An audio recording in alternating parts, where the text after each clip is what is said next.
बिस्मिल्लाहिर्रहमानिर्रहीम अस्सलामु अलैकुम वरहमतुल्लाहि वबरकातुहू। इस वक्त स्टडी कर रहे हैं फिज़िक्स क्लास मैट्रिक है और चैप्टर का नाम है हमारे पास इलेक्ट्रोमैग्नेटिक स्पेक्ट्रम और यूनिट हमारे पास ये चैप्टर जो है ये 12 है।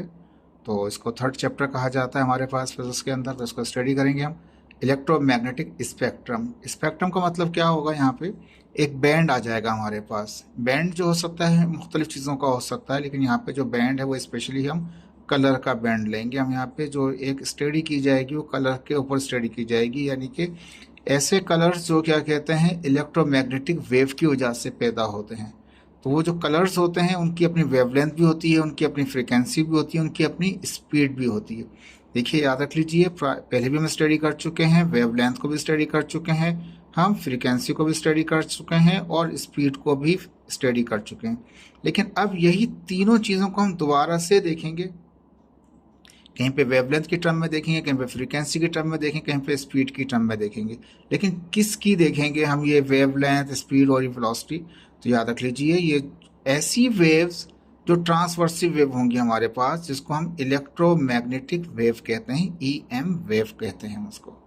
ठीक है, तो हमने पहले पढ़ चुके थे लॉन्गिट्यूडनल वेव भी और ट्रांसवर्सिव वेव भी। लेकिन इस वक्त जो चैप्टर हमारे पास चल रहा है इलेक्ट्रोमैग्नेटिक वेव, इसमें हम ट्रांसवर्सिव वेव को स्टडी करेंगे। तो ट्रांसवर्सिव वेव्स जो होती हैं हमारे पास याद होगा वो इलेक्ट्रोमैग्नेटिक वेव्स होती हैं।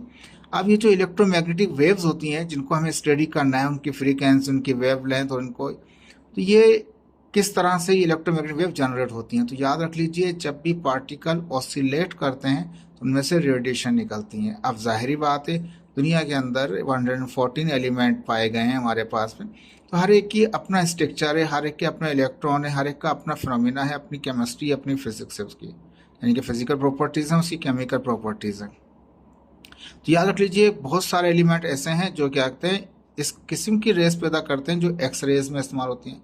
कुछ अल्ट्रा वायलेट्स होती हैं, कुछ गामा रेज होती हैं, अल्फा रेज भी होती हैं। ठीक है, तो ये तमाम चीज़ें जो होंगी हम उसी को स्टडी करेंगे, लेकिन इतनी सारी डिटेल में स्टडी नहीं किया जाएगा, लेकिन बुनियादी फाउंडेशंस के हिसाब से हम उसको स्टडी करेंगे। ठीक है, मैं स्टार्ट करता हूँ इसको चैप्टर को ताकि आपको आसानी से समझ में भी आए।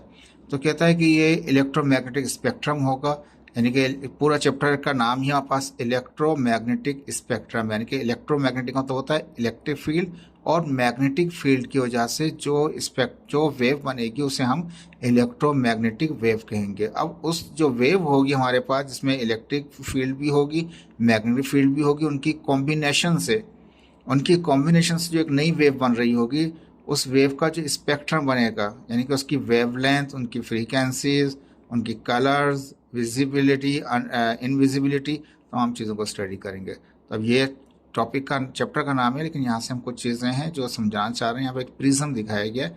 अब प्रिज्म को आप गौर से देखें तो इसमें एक ट्राइंगल यहाँ नज़र आ रहा है और एक बिल्कुल इसके पीछे उस तरफ ऐसा ही ट्राइंगल बना हुआ होगा। ठीक है, तो कहने का मकसद ये है कि इसमें कितने ट्राइंगल आ गए हमारे पास, इसमें दो हमारे पास ट्राइंगल आ गए।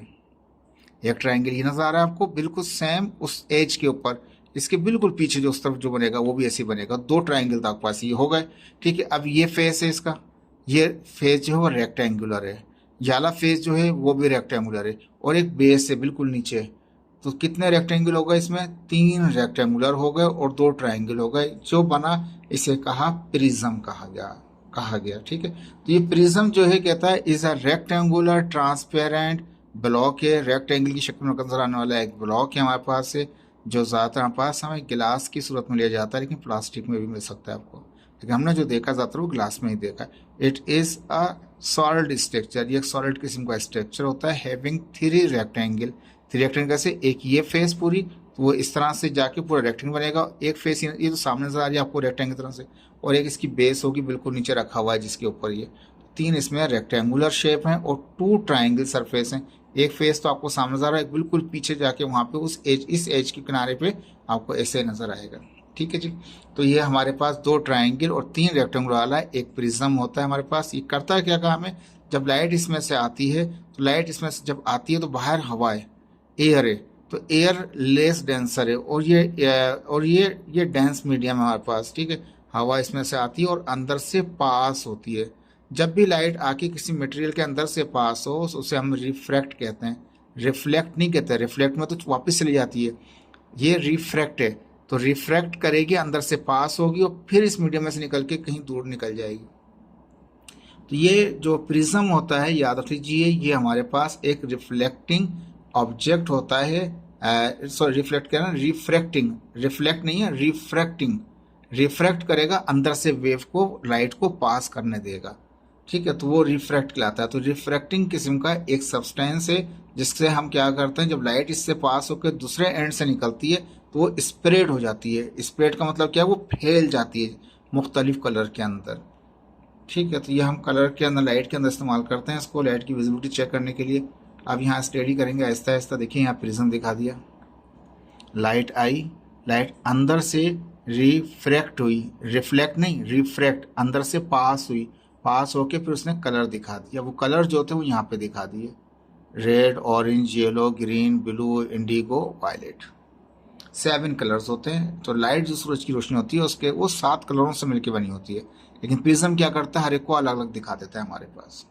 तो प्रिज्म एक डिवाइस है जिसके जरिए हम डिफरेंट कलर्स की विजिबिलिटी चेक कर लेते हैं जो लाइट में मौजूद होते हैं हमारे पास। अब यहाँ पे इस प्रिज्म का सिर्फ एक इस्तेमाल आएगा, लफ्ज आएगा, लेकिन मैंने दिखा दिया, बुक ने दिखा रखा था इसलिए मैंने भी उसको दिखा दिया आपको। एक छोटे छोटे क्वेश्चन बनाए ताकि आपको समझ में आए चैप्टर को। स्पेक्ट्रम किसे कहेंगे, जैसे लिखा होता है ना इलेक्ट्रोमैग्नेटिक स्पेक्ट्रम, ये स्पेक्ट्रम किसे कहा जाएगा। तो कहता है when a light is coming from air, हवा में से आए, हवा में से लाइट आ रही है, passing through the dense medium of prism, prism का एक डेंस मीडियम है, उसके अंदर से गुजर के जाती है, एंड रिफ्रैक्ट, रिफ्रैक्ट का मतलब है निकलना, अंदर से पास होना, from the both surface of the prism, prism का एक सरफेस है जिससे टकरा के अंदर आई और दूसरा सरफेस वो जिसमें से निकल जाएगी बाहर वो। तो 2 सरफेस हो गए, एक से एंटर हो रही है और एक से वो लीव हो रही है, बाहर हो रही है। Produce the range of colour, वो कलरों की एक रेंज दे दे, इसका स्पेक्ट्रम। जो रेंज ऑफ कलर है इनको हम स्पेक्ट्रम कहेंगे, as shown in side figure. ठीक है जी, आसान था हमारे पास। लाइट आएगी, प्रिज्म के अंदर इंटर होगी, इंटर होकर जब अंदर से गुजरती है तो उसे कहते हैं रिफ्रैक्ट। ठीक है, अंदर से पास होगी और पास होकर दूसरे एंड से वो निकल जाएगी बाहर। तो कलर का जो बैंड आएगा, कलर का जो बैंड आएगा, ये कलर का जो बैंड है इसको हम बोलेंगे स्पेक्ट्रम। ठीक है, तो स्पेक्ट्रम कलर बैंड भी हो सकता है और दूसरी चीज होती है, यहाँ पे ऐसे कलर बैंड को स्टडी कर रहे हैं यहाँ पे। ठीक है जी, ये स्पेक्ट्रम कहलाएगा। स्पेक्ट्रम क्या है, जब लाइट स्प्रेड हो और एक बैंड की सूरत इख्तियार कर ले, किसी बैंड के अंदर मल्टीपल कलर्स आ जाए हमारे पास। और प्रोसीजर यहाँ पे स्पेक्ट्रम को हासिल करने का एक प्रिज्म के जरिए दिखाया गया है, मैट्रिक लेवल के अंदर के। लाइट आई, लाइट प्रिज्म में से पास हुई और एक बैंड उसने बना लिया, कलर्स का एक बैंड बना लिया उसने। एक से स्टार्ट हो रहा है, दूसरे जाके वो कलर्स एंड हो रहे हैं।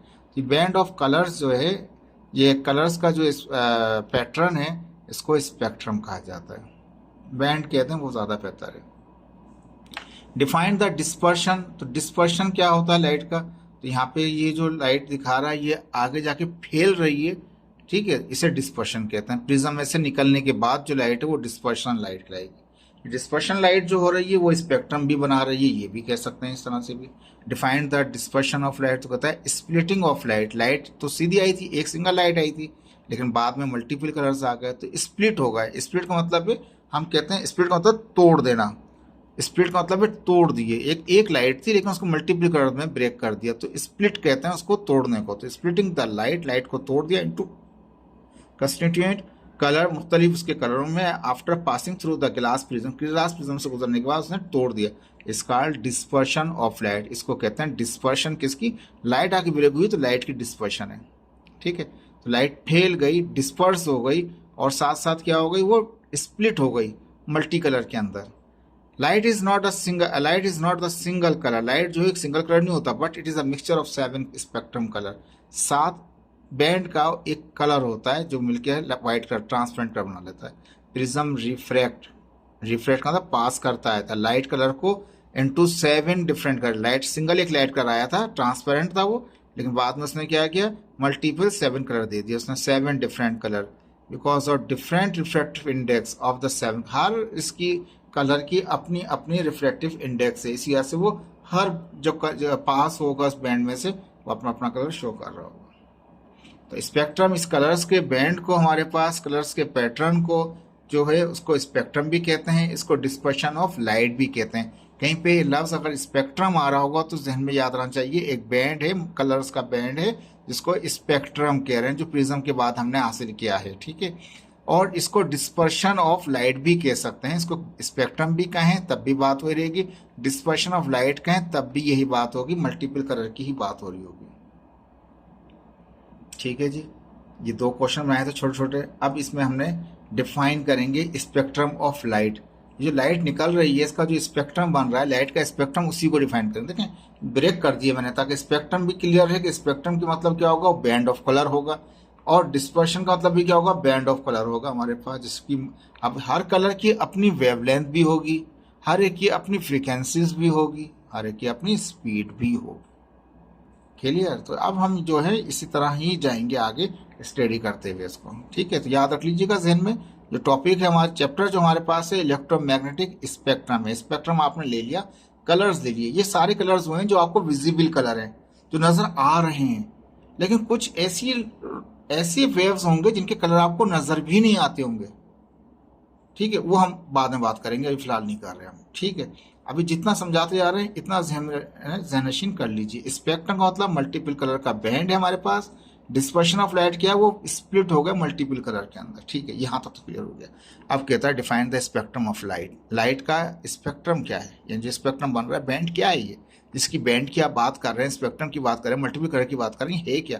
कहता है when a narrow beam of light, जब नैरो बीम, बिल्कुल बारीक एक लाइट का एक बीम आया और after passing, after the prism, prism में से पास हुआ, उसमें से अपीयर इनटू 7 डिफरेंट कलर, और 7 कलरों में आ गया, ठीक है। तो ये स्पेक्ट्रम कहलाता है। विच इज ये डेट इज कॉल्ड स्पेक्ट्रम। अगर यहाँ कहना चाहें इसको तो वो कलर का स्पेक्ट्रम है, 7 कलर का स्पेक्ट्रम आ गया। तो कहता है कि which is indicated by the acronym of VIBGYOR, यानी कि ये क्या है, एक्रोनिम कहते हैं उसको, जिसका मतलब ये होता है जैसे कि जिसके किसी भी अल्फ़ाबेट का पहला हरूफ ले लें। जैसे कि यहाँ वायलेट है, वायलेट का V ले लिया, इंडिगो का I ले लें, ब्लू का B ले लें फर्स्ट अल्फ़ाबेट, ग्रीन का G ले लें, येलो का Y ले लें, ऑरेंज का O ले लें, रेड का R ले लें। ये जो वर्ड जो जिनके हम चूज कर लेते हैं फर्स्ट अल्फ़ाबेट को एक्रोम कहा जाता है उनको, ठीक है। विच स्टैंड, ये जो था ये शो कर रहा था इन चीज़ों को, शोन इन साइड फिगर नजर आ रहा है। अब देखो रेड के लिए क्या हो गया हमारे पास, R, रेड के लिए ऑरेंज, येलो कलर भी नजर आ रहे हैं और उसके फर्स्ट अल्फ़ाबेट भी आ रहे हैं, एक्रोन कहा जाता है इनको, ठीक है। The speed and the direction of the light is varying. कहता है अब ये जो कलर हैं इनकी स्पीड भी अलग होती है, इनकी डायरेक्शन भी अलग होती है कलर की, इज वेरिंग, चेंज हो, depending on the wavelength of the colour. Her colour की अपनी अपनी वेव लेंथ होती है, इसी वजह से उनकी स्पीड भी डिफरेंट होती है। For example red colour has the wavelength of 650 nanometre. अब लाल जो कलर है हमारे पास, रेड जो कलर है, इसकी जो वेव लेंथ है ये 650 नैनोमीटर है, N for nano, M for metre है। तो वेव लेंथ कितनी है, 650 नैनोमीटर की है, किसकी, रेड कलर की। ड्यू टू विच, अब इस बैंडविड्थ से इसकी जो वेव लेंथ है 650 नैनोमीटर की जो वेव लेंथ है, इससे क्या होगा, तो due to which its speed is maximum in the glass prism. Wavelength ज़्यादा है तो उसकी स्पीड भी क्या होगी, प्रिज्म के अंदर ग्लास में ज़्यादा होगी। विथ लाइटेस्ट डेविएशन, अब वेवलेंथ इतनी ज़्यादा है तो उसके अंदर जो डेविएट हो रहा होगा बहुत ही हल्का हल्का चेंजिंग आ रही होगी। ऑन द अदर एंड, अब यह तो रेड पढ़ लिया, अब आखिर में देखो वायलेट देख लें। वायलेट जो है हैज़ वेवलेंथ ऑफ 400 नैनोमीटर, अब उसकी वेवलेंथ कितनी, 4 नैनोमीटर है। Due to which its speed is minimum, अब इसकी वेवलेंथ इसकी क्या है हमारे पास है, वो कम है तो उसकी स्पीड भी क्या होगी, कम होगी। अब जब कम स्पीड होगी तो ज़्यादा चेंजिंग कर सकता है अंदर, जिसकी स्पीड ज़्यादा है वो कम चेंजिंग करेगा, जिसकी स्पीड कम है वो कम क्या करेगा, वो ज़्यादा डेविएट कर सकता है, वो ज़्यादा डेविएट करेगा, वो कम डेविएट करेगा, चेंजिंग कम करेगा। रेड कलर की स्पीड ज़्यादा है, उसकी वेवलेंथ ज़्यादा है तो वो डेविएट हल्का करेगा। इन जो वायलेट या इंडिगो है, जिस तरह ऊपर बढ़ते जाएंगे आहिस्ता आहिस्ता क्या होगा, स्पीड उनकी बढ़ती जाएगी और डेविएशन उनमें अंदर जो चेंजिंग हो रही होती है प्रिज्म के अंदर वो कम होता चला जाएगा आहिस्ता आहिस्ता, जैसे जैसे ऊपर बढ़ते जाएंगे। अब जैसे नीचे आते जाएंगे वेवलेंथ कम होती जाएगी, स्पीड भी कम होती जाएगी, ठीक। Colour pattern produce is in the dispersion is called the spectrum of light. ये जो डिस्पर्शन है, देखें वही वर्ड आ गया, डिस्पर्शन भी आ गया, स्पेक्ट्रम भी कह लें, डिस्पर्शन भी कह लें, बात तो एक ही है। तो कलर का जो पैटर्न है जो प्रोड्यूस हुआ है, डिस्पर्शन के बाद, डिस्पर्स होने के बाद, फैलने के बाद, उसे हम स्पेक्ट्रम ऑफ लाइट कहते हैं। लाइट का स्पेक्ट्रम है, तो ये colour of band of light है, तो वो स्पेक्ट्रम ऑफ लाइट भी कह सकते हैं इसको। अब यहाँ दिखाया गया, देखें यहाँ पे हमारे पास वायलेट है, फिर इंडिगो है, फिर ऐसा ऐसा ब्लू चेंज हो रहा है, फिर ऐसा ऐसा यहाँ के ग्रीन हो गया, ऐसा ग्रीन से वो येलो हुआ, येलो के बाद फिर ऐसा ऐसा वो ऑरेंज हुआ, और उसके बाद रेड हो गया। अब यहाँ पे ये पेपर में बनाने की ज़रूरत नहीं है आपको, लेकिन फिर भी समझ लीजिए इसको। अब देख लीजिए, ऊपर दिखा रहे हैं ये फ्रीक्वेंसी दिखा रहे हैं, नीचे दिखा रहे हैं इनकी वेवलेंथ। ठीक है, वेवलेंथ हमने देखा था रेड की कितनी 650 थी, और वायलेट की कितनी 400 थी, ऊपर लिखा हमने वहाँ पे।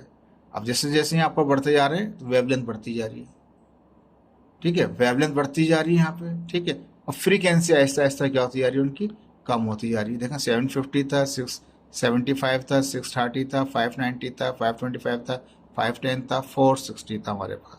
जैसे जैसे हम ये नीचे आते जा रहे हैं आहिस्ता आहिस्ता, जैसे लेफ्ट टू राइट जाते जा रहे हैं, हमारे पास फ्रीक्वेंसी कम होती जा रही है। फ्रीक्वेंसी कम होती जा रही है तो क्या होता जा रहा है, उसकी स्पीड बढ़ती जा रही है उसकी वहाँ पे, और वेवलेंथ भी बढ़ती जा रही है उसकी। ठीक है, ये याद रख लीजिएगा इसको। अब यहाँ पे और कंपेरिजन दिखाया हुआ है, कलर्स यहाँ दिखाएं या वेवलेंथ दिखाएं। यहाँ रिफ्रैक्टिव इंडेक्स है उनका अंदर से गुजरना। रिफ्रैक्टिव इंडेक्स क्या होता है, जो अंदर से गुजरने का रेशो होता है। रेड का कलर की वेवलेंथ कितनी है, 650। देखें जैसे जैसे नीचे आते जा रहे हैं, टॉप से बॉटम आते जा रहे हैं, आहिस्ता आहिस्ता वेवलेंथ क्या है वो कम होती जा रही है। ठीक है जी, वेवलेंथ कम होती जाएंगी, स्पीड उनकी बढ़ती जाएगी, सॉरी स्पीड कम होती जाएगी, फ्रीक्वेंसी बढ़ती जाएगी। ठीक है, why traffic light colour use red for stop. कहता है कि ये दिया हुआ था कि रेड कलर ही क्यों इस्तेमाल करते हैं स्टॉप के लिए। रेड का निशान तो वैसे अमूमन हमने बना रखा है, ये खतरे का निशान होता है। अगर कहीं पर भी कोई बैंड लगा दे रेड का, तो उसका मतलब ये होता है कि it is emergency and there is कोई डेंजरस है, वहाँ पे कोई चीज़ खतरनाक है, तो रेड साइन लगा देते हैं।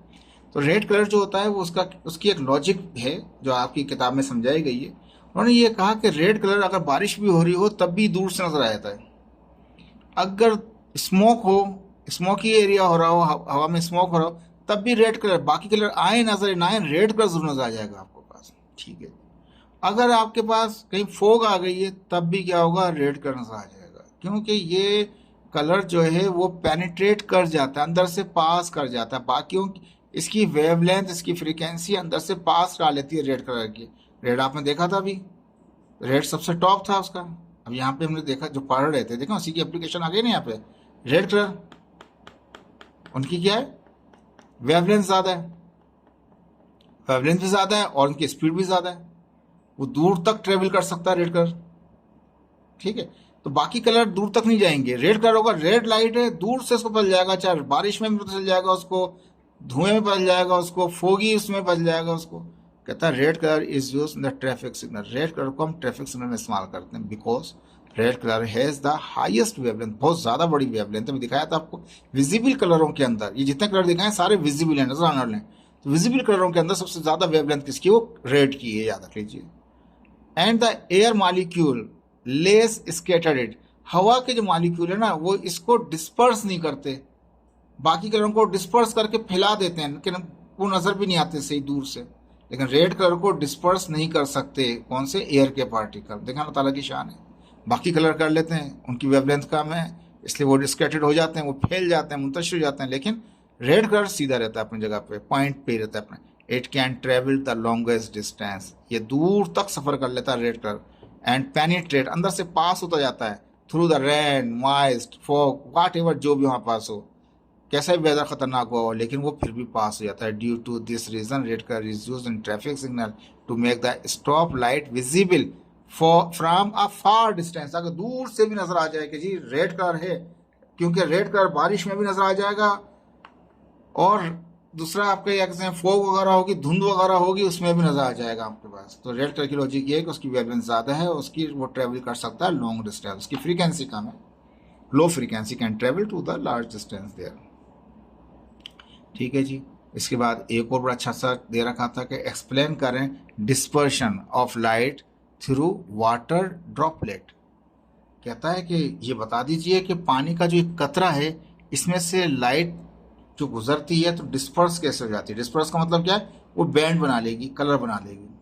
अब वाटर ड्रॉपलेट क्या होते हैं? वाटर ड्रॉपलेट उन्हें कहते हैं बारिश के कतरों को। वाटर तो हो गया पानी और ड्रॉपलेट हो गया कतरे। तो पानी के जो कतरे हैं, जब हवा में जब बारिश होती है, रेनिंग के जो ड्रॉप होते हैं, उन्हें उन्हें वाटर ड्रॉपलेट कहा जाता है। ठीक है जी। लाइट क्या करती है इसमें? अब ये एक ड्रॉप को दिखा रहे हैं, देखिए यहाँ पे बुक ने आपके एक ड्रॉप दिखाया है। रफली समझ लिया कि सर्कुलर, स्फेरिकल समझ लिया, इसको शेप चेंज हो सकता है।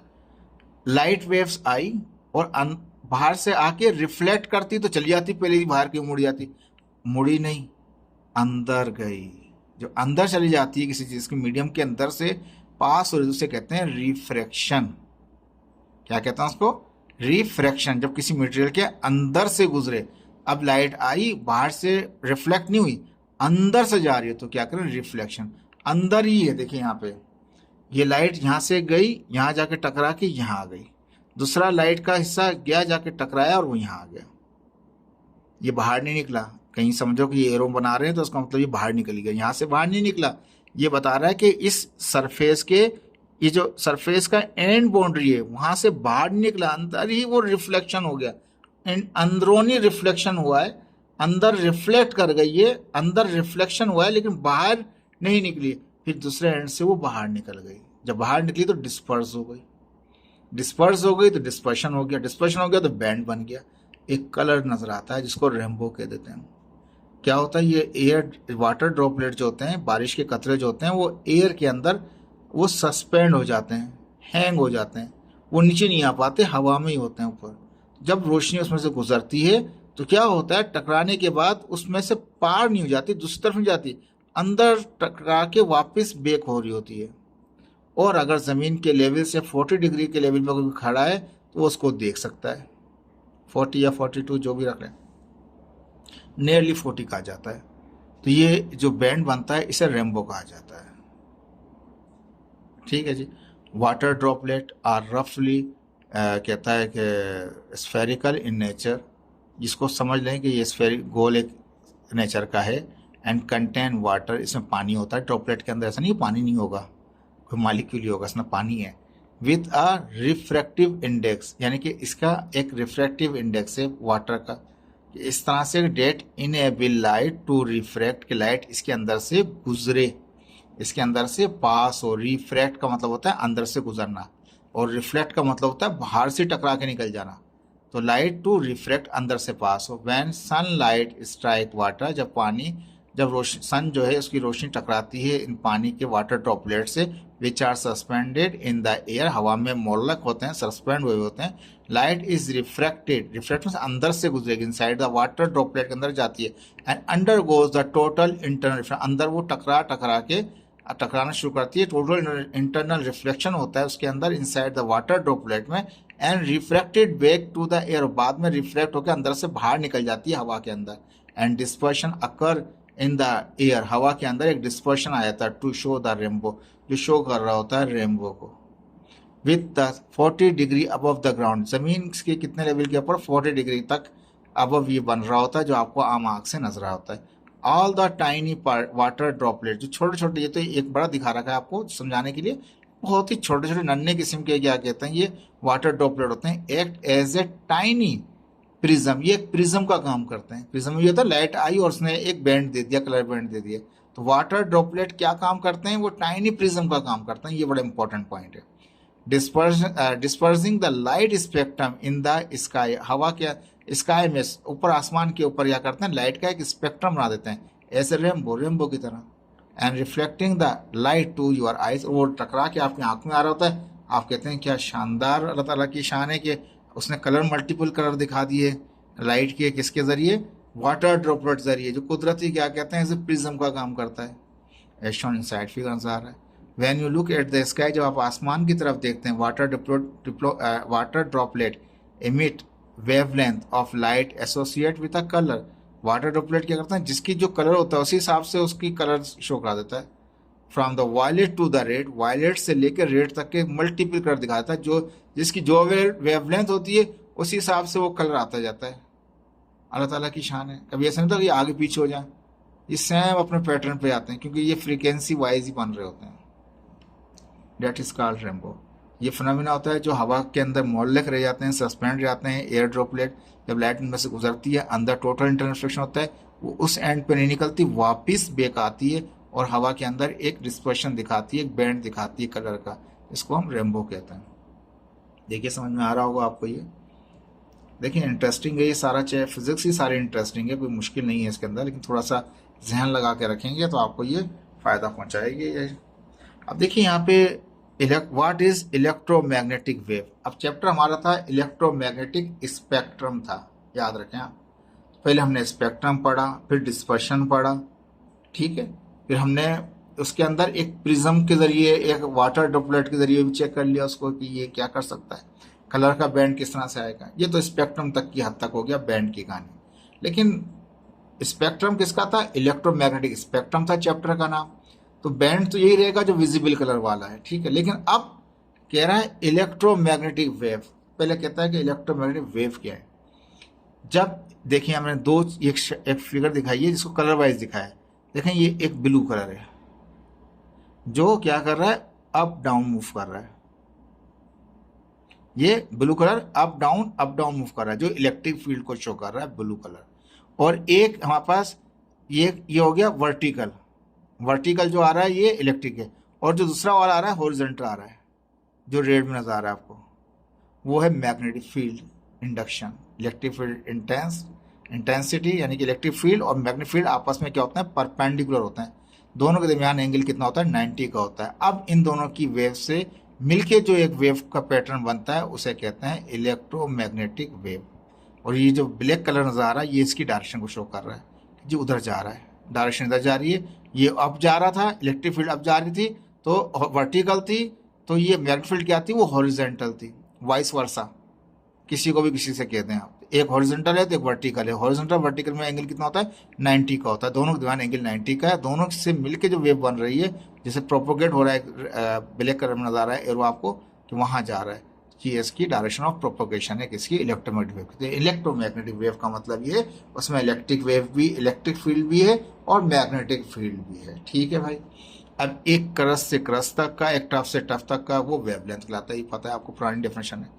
तो कहता है electromagnetic wave is consist on the electric field, वो इलेक्ट्रिक फील्ड पे मुश्तमिल होती है, कंसिस्ट करती है, एंड मैग्नेटिक फील्ड, यानी कि इलेक्ट्रोमैग्नेटिक फील्ड में इलेक्ट्रिक फील्ड भी होती है, मैग्नेटिक फील्ड भी होती है। दीज आर ट्रांसवर्सिव वेव, इनको हम ट्रांसवर्सिव वेव कहते हैं, लॉन्गिट्यूडनल नहीं है, ये ट्रांसवर्सिव वेव है।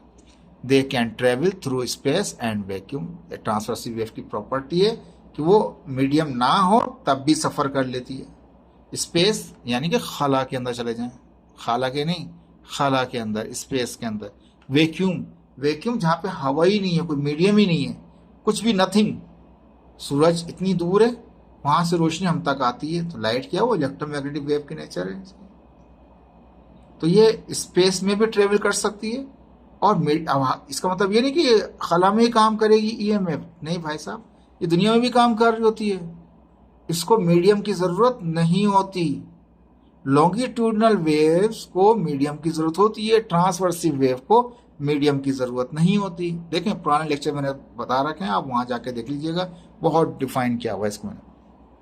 तो ये स्पेस में आसानी से ट्रेवल कर सकती है, वैक्यूम में भी ट्रेवल कर सकती है, दुनिया में तो सफर करती है। ऐसा नहीं कि ये दुनिया में कोई एग्जिस्ट ही नहीं करती। अगर बच्चा कहे जी तो स्पेस और वैक्यूम की बात हो रही है, ये तो खला में काम करती होगी, स्पेस में काम करती होगी, दुनिया में नहीं करती होगी। नहीं भाई साहब, ये दुनिया में भी ईएम वेव्स हैं, इलेक्ट्रोमैग्नेटिक वेव्स आपको आ रही होती हैं हमारे पास, रेडियो वेव्स होती हैं, माइक्रो वेव्स होती हैं आपके पास, सैटेलाइट सिग्नल भेजते हैं, टेलीफोन सिग्नल चल रहे होते हैं आपके, बहुत सारी चीज़ हो जाएंगी इसके अंदर।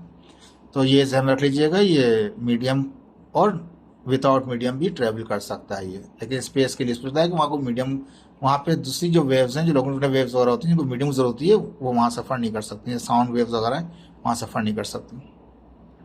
कहता है when charge particle are oscillate. कहता है ये वेव्स जो है ये कैसे पैदा हो जाती हैं।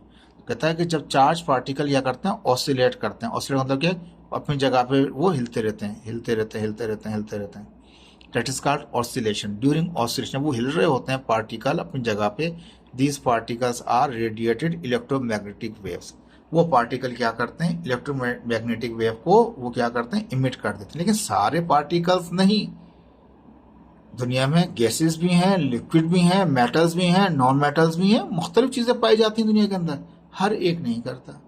कुछ की प्रॉपर्टीज होती हैं वो अपनी एक पावर की क्या कहते हैं EM वेव, इलेक्ट्रोमैग्नेटिक वेव को जनरेट करते हैं। कुछ की इतनी होती हैं इफेक्ट ही नहीं कर रही होती, किसी इंसान पे भी इफेक्ट नहीं कर रही होती। और कुछ ऐसी होती हैं जो एक्सरे भी कहलाती हैं, अल्फा रेज भी कहलाती हैं, गामा रेज भी कहलाती हैं हमारे पास। ठीक है, तो दुनिया में मेटल हैं आपको पता है, और मेटल के अंदर जो है जैसे सॉलिड होते हैं वो सिर्फ वाइब्रेट कर होते हैं। सॉलिड में क्या होता है, सिर्फ वाइब्रेट हो रहा होता है। तो ऐसे मटेरियल हैं जो ऑसिलेट करते हैं, तो उसमें क्या होता है, उसमें से उन मटेरियल में से बाहर निकल जाती है क्या दिस पार्टी ड्यूरिंग ऑसिलेशन वो हिल रहे होते हैं, दिस पार्टिकल्स आर रेडिएट, वो निकाल देते हैं किसको, EM वेव को। EM का means E for electric, M for magnetic, EM wave electromagnetic wave भी कह सकते हैं। For example when electric current is passing through the filament, filament किसे कहते हैं, अगर बल्ब को आप गौर से देखें, जो बल्ब बना हुआ होता है उसमें एक ऐसे पतला हल्का सा क्या कहते हैं स्प्रिंग टाइप का सा नजर आएगा आपको, जो अक्सर टूट जाता है तो बल्ब फ्यूज हो जाता है, बल्ब काम नहीं करता हमारे पास, उसे कहते हैं फिलामेंट कहते हैं। वो वैसा टंगस्टन का बना हुआ होता है, लेकिन अभी इस चीज़ की स्टडी नहीं कर रहे, लेकिन बात बता रहा है यहाँ पे कि बल्ब के अंदर जो फिलामेंट होता है हमारे पास, और कहता है कि when electric current is passing through the filament, filament में से किसके, इलेक्ट्रिक बल्ब के अंदर एक फिलामेंट होता है। देखिए जो फिलामेंट की बात कर रहे हैं, ये देखा होगा बल्ब में आपने इस तरह से बना होता है, ये तो बड़ा दिखा रहा है, छोटे बारीक भी बने होते हैं।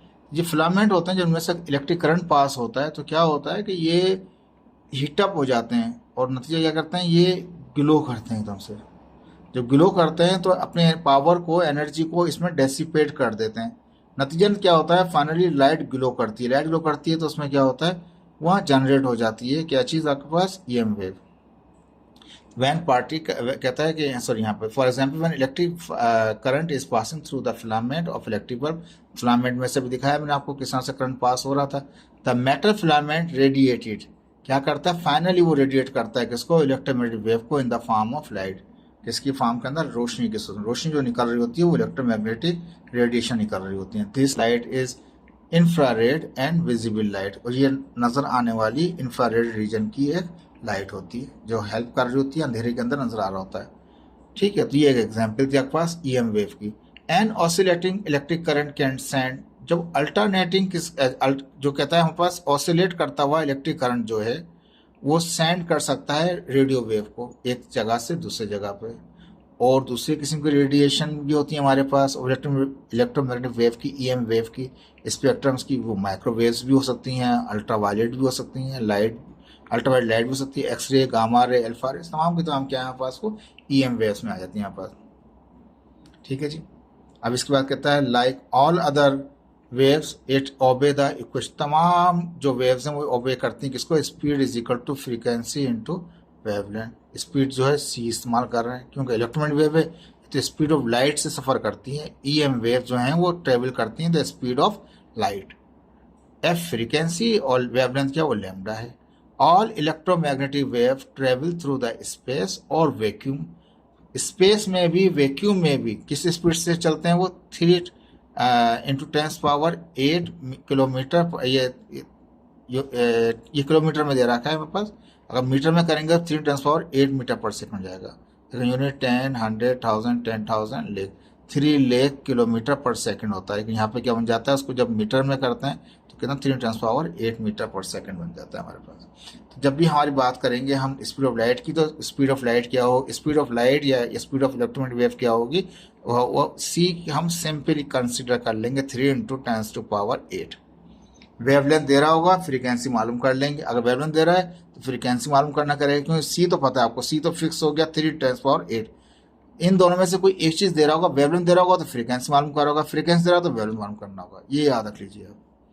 अब यहाँ पे देखिए बहुत अच्छा सा बुक ने दे रखा था, कहता है when you listen to radio, जब आप रेडियो सुन रहे होते हैं, या वॉच द टीवी जब टीवी वॉच कर रहे होते हैं, या making a food on in a microwave oven, microwave oven के अंदर जब कोई फूड बना रहे हो या टीवी को देख रहे हो या रेडियो को सुन रहे हो, यू यूज इलेक्ट्रोमैग्नेटिक वेव्स, तो आप क्या इस्तेमाल कर रहे हैं, इलेक्ट्रोमैग्नेटिक वेव। रेडियो जो सुन रहे हैं आप, FM जो सुन रहे हैं वो भी रेडियो वेव है, टीवी जो देख रहे हैं वो भी अगर एंटीना के थ्रू आ रहा है तो वो भी हमारे पास, और कलर इंडिकेट भी कर रहा है हमारे पास, तो वो भी ईएम वेव है। फूड माइक्रोवेव ओवन में जो इस्तेमाल हो रहा है वो भी ईएम वेव है।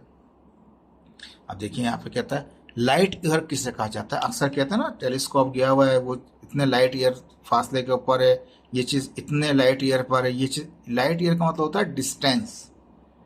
लाइट ईयर किसे कहते हैं, हम सिंपल सी बात याद रख लें, जब भी वर्ड आएगा लाइट ईयर इसका मतलब है डिस्टेंस, फासला।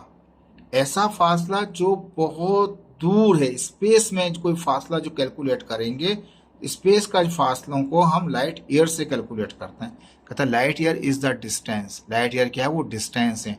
Date light travel in 1 year, ऐसी लाइट जो पूरे 1 साल सफर करे।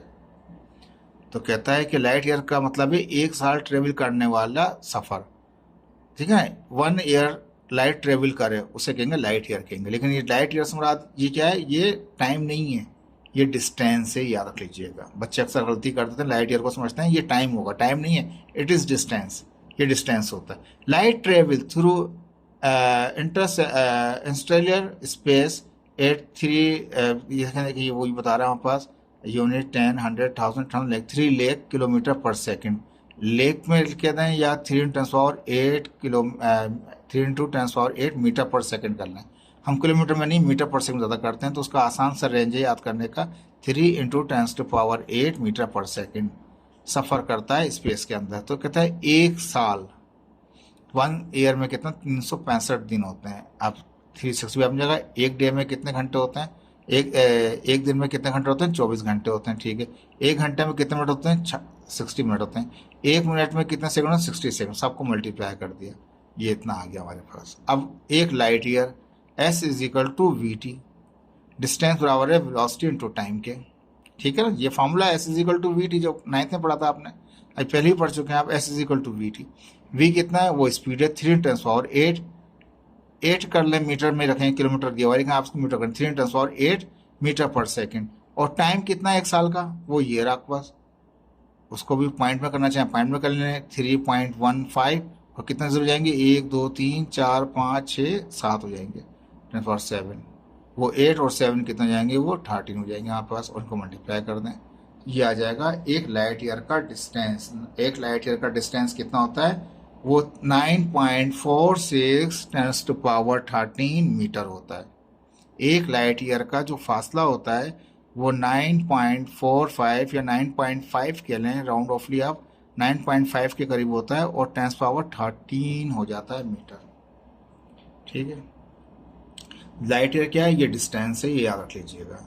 इसको नहीं भूलिएगा इस बात को, क्योंकि फिजिक्स में आगे जाके लाइट ईयर से ही चीज़ें सॉल्व होंगी यूनिवर्सिटी लेवल के अंदर, ठीक है। अब ये पत्थर दिखा रहा है जो आपको पिंकिश रेड से ब्लडी रेड कलर नज़र आ रहा है आपके पास।